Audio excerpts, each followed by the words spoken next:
ಬಾಗೇವಾಡಿ ಮತಕ್ಷೇತ್ರದ ಕಾಂಗ್ರೆಸ್ ಪ್ರಭಾವಿ ಶಾಸಕರು, ಮಾಜಿ ಸಚಿವರು ಶಿವಾನಂದ ಪಾಟೀಲ್ ಸರ್ ನಮ್ಮ ಜೊತೆಗಿದ್ದಾರೆ. ಅವ್ರ ಜೊತೆ ಮಾತಾಡೋಣ ಬನ್ನಿ.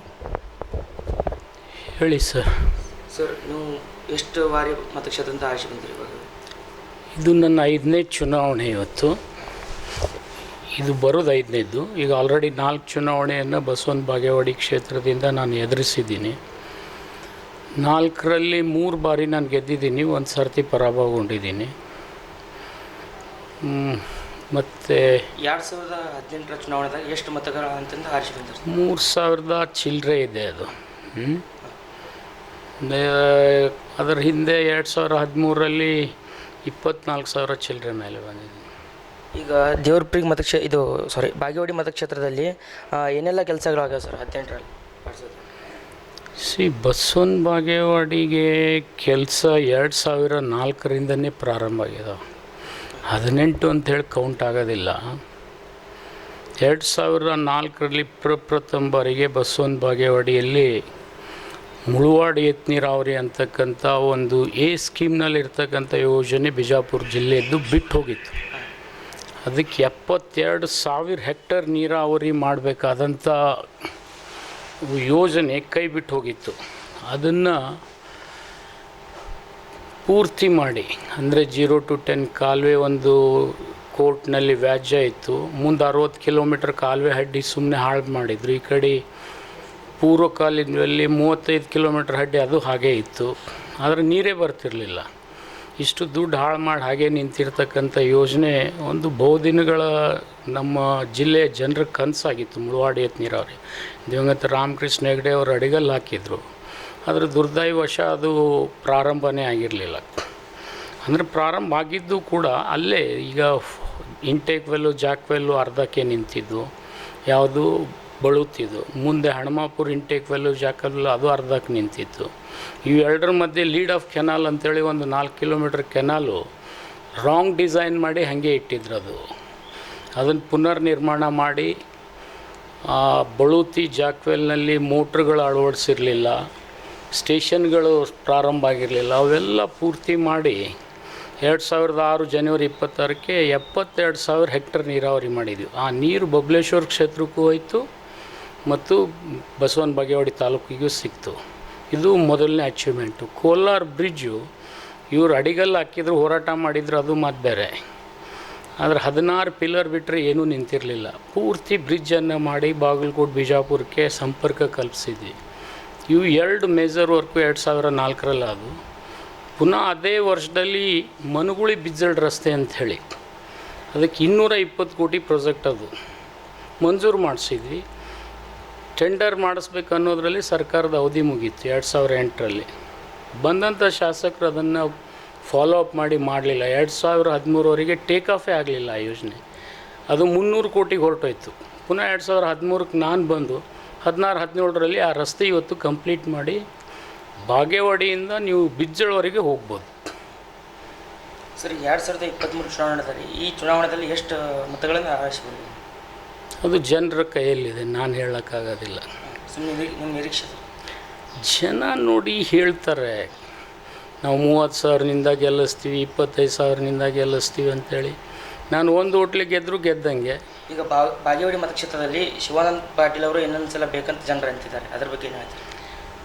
ನನಗೆ ಆಸೆ ಇರಲಿಲ್ಲ. ಯಾಕೆಂದರೆ 3 ಬಾರಿ ನಾನು ಅಲ್ಲಿ ಶಾಸಕನಾಗಿದ್ದೆ. ನನ್ನ ಒಂದು ಗುರಿ ಏನಿತ್ತು, ಅಲ್ಲಿ ಬಾಗೇವಾಡಿನಲ್ಲಿ ಮೆಗಾ ಮಾರ್ಕೆಟ್ ಮಾಡಬೇಕು, ಒಂದು ದೊಡ್ಡ ಬಸವ ಭವನ ಮಾಡಿವಿ ಸರ್ಕಾರದ. ಇಡೀ ರಾಜ್ಯದಲ್ಲಿ ಅದೊಂದು ಮಾದರಿಯ ಬಸವ ಭವನ. ಅದ್ರ ಜೊತೆ R&R ವತಿಯಿಂದ ಇನ್ನೊಂದು ಕಲ್ಯಾಣ ಮಂಟಪ ಕಟ್ಟಿದ್ದೀವಿ. ಅದು ಈಗಿನ ಉದ್ಘಾಟನೆ ಹಂತದಲ್ಲಿದೆ. ಅಲ್ಲಿಂದ ಹೊಸ ಮುನ್ಸಿಪಾಲ್ಟಿ ಕಟ್ಟಿದ್ವಿ. ಇಡೀ ಬಸವನ ಬಾಗೇವಾಡಿ ತಾಲೂಕಿನ ರಸ್ತೆಗಳನ್ನು ಅಭಿವೃದ್ಧಿ ಮಾಡಿದ್ದೀವಿ. ಅಲ್ಲಿ ಕುಡಿಯುವ ನೀರು ಇರಲಿಲ್ಲ. ಬಸವನ ಬಾಗೇವಾಡಿಗೆ 5 ದಿವಸಕ್ಕೊಮ್ಮೆ ನೀರು ಬರ್ತಿತ್ತು. ಅದನ್ನು 24x7 ವಾಟರ್ ಸಪ್ಲೈ ಸ್ಕೀಮ್ ಮಾಡಿದ್ವಿ. ಬಸವನ ಬಾಗೇವಾಡಿ ಕ್ಷೇತ್ರದಲ್ಲಿ ಒಂದು ಬಾಗೇವಾಡಿ ಊರು ಬಿಟ್ಟರೆ ಎಲ್ಲಿ ಕೂಡ ಕೃಷ್ಣಾ ನದಿ ನೀರೇ ಸಿಗ್ತಿರಲಿಲ್ಲ. ಅಲ್ಲೇ ಪಕ್ಕಕ್ಕೆ ನಿಡಗುಂದಿಗೆ ಸಿಗ್ತಿರಲಿಲ್ಲ.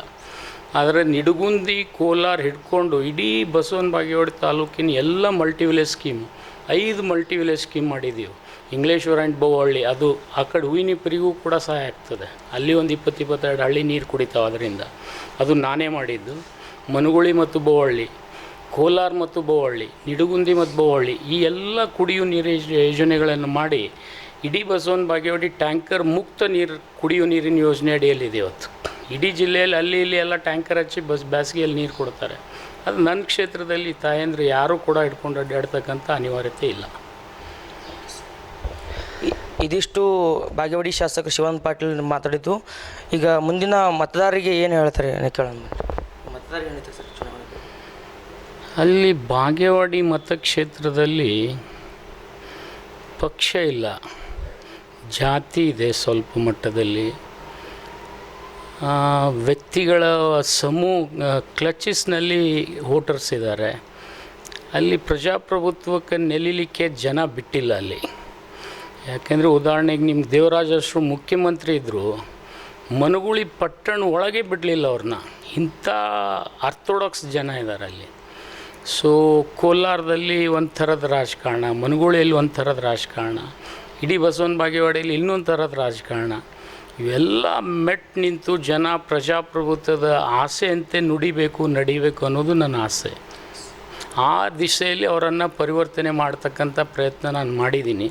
ಇವತ್ತು ನಿಮ್ಗೆ ಹೇಳಬೇಕಾದ್ರೆ ನಂದು ಒಂದು ಕ್ಷೇತ್ರದಲ್ಲಿ ಸೀರೆ ಹಂಚಿಲ್ಲ, ಕುಕ್ಕರ್ ಹಂಚಿಲ್ಲ, ಜನರಿಗೆ ಏನೂ ಆಮಿಷ ಒಡ್ಡಿಲ್ಲ, ಮತ್ತು ದುಡ್ಡಿನ ಆಸೆ ಅಂತೂ ನಾವು ಮೊದಲೇ ಕೊಡೋದಿಲ್ಲ. ಇನ್ನೂ ಅವರೇ ನಮಗೊಂದು ಸಹಾಯ ಮಾಡಿ ಗೆಲ್ಲಿಸ್ಬೇಕು ಅನ್ನುವಂಥ ಸ್ಥಿತಿಯಲ್ಲಿರ್ತಕ್ಕಂಥ ಪರಿವರ್ತನೆ ಇವತ್ತು ನಾನು ಕಾಣ್ತಾ ಇದ್ದೀನಿ. ಸರ್, 1 ಬಾರಿ ಅಲ್ಲ 3 ಬಾರಿ ಶಾಸಕರಾಗಿದ್ದೀರಾ. ಅದ್ರ ಬಗ್ಗೆ ಜನಗಳ ಅಭಿಪ್ರಾಯ, ಇನ್ನೂ ನೀವೇ ಶಾಸಕರಾಗಿ ಎಷ್ಟು ಅಭಿವೃದ್ಧಿ ಕಾರ್ಯಗಳನ್ನು ಮಾಡಿರ್ಬೋದು ಸರ್ ಅಲ್ಲಿ ಜನಗಳ ಮನಗಳಲ್ಲಿ? ನೋಡಿ, ಅಭಿವೃದ್ಧಿನೇ ಮಂತ್ರ ಅನ್ನೋದು ಜನರಿಗೆ ನಾವು ತಿಳಿಸ್ಕೊಡ್ಬೇಕು. ಇವತ್ತು ನಾನು ಬಸವನ ಬಾಗೇವಾಡಿ ತಾಲೂಕಿನಲ್ಲಿ ಈ ಬಳುತಿ ಜಾಕ್ವೆಲ್ಲು, ಹಣಮಾಪುರ ಜಾಕ್ವೆಲ್ಲು, ಇನ್ಕ್ಲೂಡಿಂಗ್ ಮಸೂತಿ ಜಾಕ್ವೆಲ್ ಅಂತೇಳಿ ಭಾಳ ರೀಸೆಂಟಾಗಿ ನಾವು ಮಾಡಿದ್ವಿ. ಅದು ಮಾಡದೆ ಹೋಗಿದ್ರೆ ಇಡೀ ಬಿಜಾಪುರ ಜಿಲ್ಲೆಗೆ 84 TMC ನೀರು ಸಿಗ್ತಿರಲಿಲ್ಲ. ಇಷ್ಟೆಲ್ಲ ಕೆಲಸ ಮಾಡಿ ನಾವು ಭಗೀರಥ ಅಂತ ಹೇಳಿಸ್ಕೊಳಕ್ಕೆ ಹೋಗಿಲ್ಲ. ನಾನು ಹೇಳಬೇಡ ಅಂಥೇಳಿ ಅವ್ರಿಗೆ ಒತ್ತಾಯ ಮಾಡ್ತೀನಿ. ಯಾರೋ ಒಂದು 4 ಕೆಲಸ ಮಾಡಿ ಸುಮ್ಮನೆ ಅವ್ರ ಕಡೆ ಬರ್ಸ್ಕೊಳ್ಳೋದು, ಇವ್ರ ಕಡೆ ಒಂದು ಕಲ್ಲಂಗಡಿ ಹಿಡ್ಕೊಳ್ಳೋದು, ಒಂದು ಮೆಕ್ಕೆಜೋಳ ಹಿಡ್ಕೊಂಡು ಪೋಸ್ ಕೊಡ್ತಾರೆ. ಆ ಥರ ನಾನು ಮಾಡಿಲ್ಲ. ವಾಸ್ತವಿಕವಾಗಿ ಅವ್ರಿಗೇನು ಅವಶ್ಯಕತೆ ಇದೆ ಅದು ದೂರದೃಷ್ಟಿ ಇಟ್ಕೊಂಡು ಇಡೀ ಜಿಲ್ಲೆ ಜನರಿಗೆ ಇವತ್ತು ನೀರು ಹೋಗ್ತಿದ್ರೆ ಅದು ಬಸವನ ಬಾಗೇವಾಡಿ ತಾಲೂಕಿನ ಪುಣ್ಯ, ನನ್ನ ಪುಣ್ಯ ಅಲ್ಲ.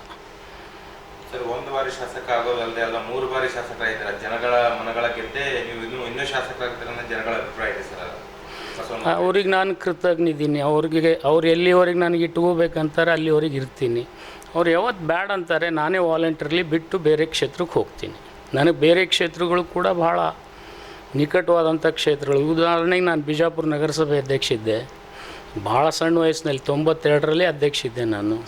ಅಲ್ಲಿನ ತಿಕೋಟಾಗಿ 91ರಲ್ಲೇ ಬೈ ಎಲೆಕ್ಷನ್ ಫೈಟ್ ಮಾಡಿದ್ದೆ ನಾನು. ಪುನಃ ಅಲ್ಲಿ ಜನ ನನ್ನನ್ನು 1 ಬಾರಿ ನಾ ಸೋತೀನಿ ಅಂಥೇಳಿ 2 ಬಾರಿ ಬೇರೆ ಬೇರೆ ಪಕ್ಷಗಳಿಂದ ನನ್ನನ್ನು ಗೆಲ್ಲಿಸಿದ್ರು. ಒಬ್ಬ ಸಿಟ್ಟಿಂಗ್ MP ಕೆಡವಿ ನನಗೆ ಗೆಲ್ಲಿಸ್ಬೇಕಾದ್ರೆ ಆ ಜನರು ಸ್ವಲ್ಪ ಮನಸ್ಸಿರ್ತಕ್ಕಂಥ ಒಂದು ಆಶೀರ್ವಾದ ಮಾಡಿದ್ದಾರೆ ಅಂಥೇಳಿ ನಾನು ಭಾವಿಸ್ತೀನಿ ಅಷ್ಟೇ.